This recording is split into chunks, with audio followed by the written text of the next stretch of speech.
confine themselves to the conventions of the Commission. You are allowed 2 questions, and that's it, other than follow-ups. I think you have now exhausted your questions. No, I raised one uncomfortable question, and I'm ready to leave it, because I can see you're also becoming uncomfortable. I didn't get that, Commissioner. Are you done? I raised one uncomfortable question. I didn't raise too many questions. I didn't raise 2. I raised 1, but I'm saying I can see you're becoming uncomfortable with it. I'm ready to let go of it. Please, if you don't mind. Thank you. Okay, thank you, Acting President.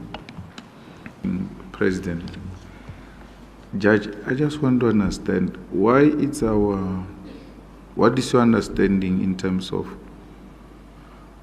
why our prison system is called correctional services? I think the idea is to try to reform offenders.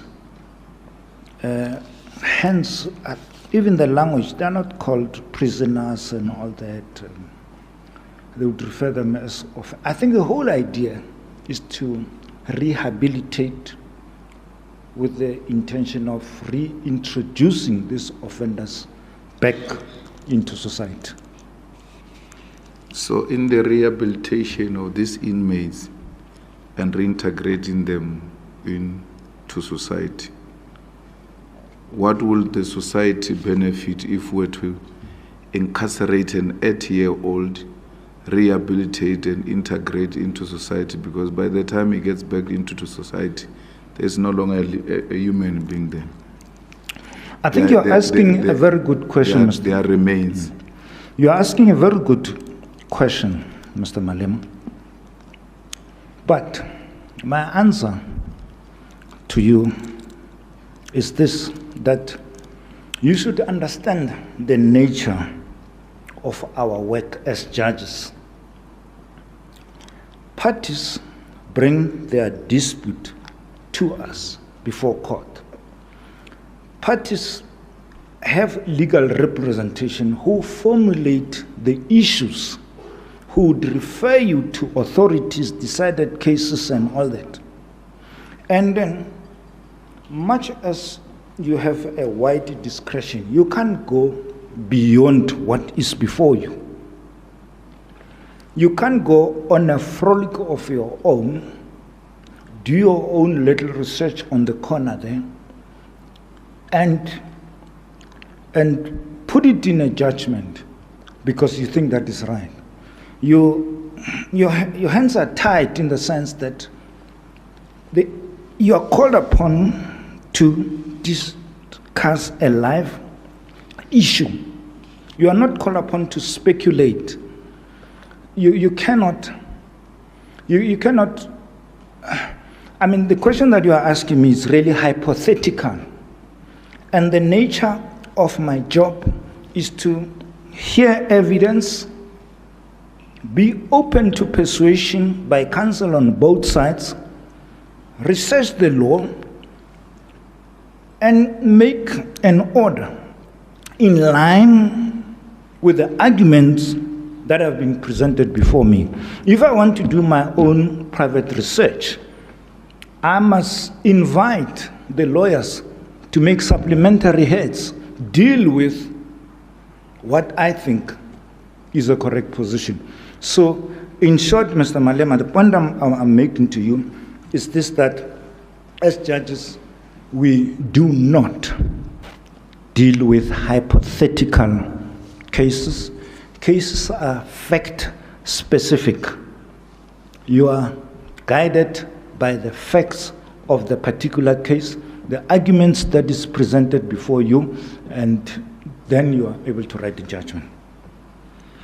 But Judge Matojani, part of your responsibility as a judge is to take into consideration the budgetary issues, the interest of the country. I'm asking it, hypothetically, because I don't want to get into trouble. The last time you were here, I asked you a question, I got into trouble. You want to get me into trouble also by asking a hypothetical question. And I was alone. So I'm trying to think, because objectively and subjectively, all those factors have to be taken into consideration, that ours is to correct and reintegrate. And if you bring a frail, sick, old man before me and you want me to imprison, even if the facts are like, I can hear you, you're correct and all of that, it is in the best interest, is it in the best interest of our society to incarcerate old people who are not in line with what correctional service system seeks to achieve, which is rehabilitation and reintegration into society? My short answer to you, Mr. Malema, is this: that you want to get me into trouble by giving an opinion on a hypothetical set of facts. And I'm saying to you, as a judge, I don't go out, look for cases and bring them before me for adjudication. It is the parties who come to me with their dispute, and my job is to adjudicate. And secondly, I know where you are going with that question. That matter is pending before the Supreme Court of Appeal. The lawyers use the term functus officio. I'm out of it. Whether I'm right or wrong, a higher court is going to relook at the evidence, and then they'll decide. If I'm wrong, they'll say so. So it's not really for me to answer that question, Mr. Malema, with due respect. With due respect, Judge, I don't know which case you're talking about, because I'm talking about correctional, because we moved from prison system to correctional system, from prisoners to inmate, with the objective of exactly what I was saying. But if you are uncomfortable, it's okay. I'll leave it there. But because I'm worried, acting president, that what type of society will we become in line with corrective measures to imprison elderly people who are not going to benefit anything from them? Because if we invest, correctional system, in my understanding, is to invest in this person, rebuild this person, and take this person back to society to continue to contribute positively into society. Yeah, but Mr. Malema, are you not raising that in a wrong forum? You are a public representative. You are elected to Parliament to go and make laws. Yes. This is an issue which, in my view, you should raise in Parliament. You also make laws. Judges don't make law. There's case laws you make. Mr. Judges Malema, who are scared to make case laws are cowards. Okay, let's see what the Constitution says. That I appreciate, but I'm saying you make case laws. That's why there's always case law referred to by many others, including ourselves. Malema, Commissioner Malema, I'm sorry. No, you can say Malema, I'm too young to you. You can call me anything you want to call me. What I'm saying... Excuse me, Judge Matojana. Commissioner Malema, please be mindful. We reiterated before our lunch adjournment that commissioners must please confine themselves to the conventions of the commission. You are allowed 2 questions, and that's it, other than follow-ups. I think you have now exhausted your questions. No, I raised one uncomfortable question, and I'm ready to leave it, because I can see you're also becoming uncomfortable. I didn't get that, Commissioner. Are you done? I raised one uncomfortable question. I didn't raise too many questions. I didn't raise 2.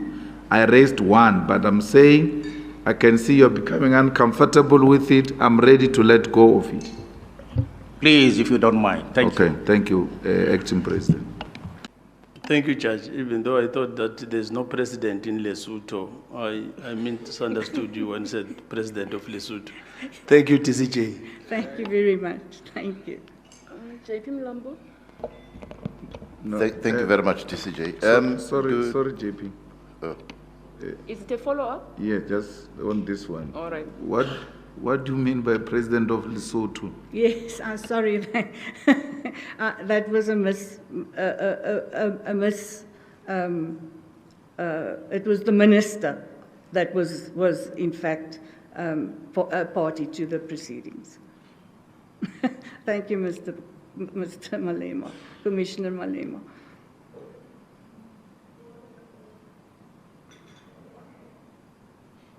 I'm covered.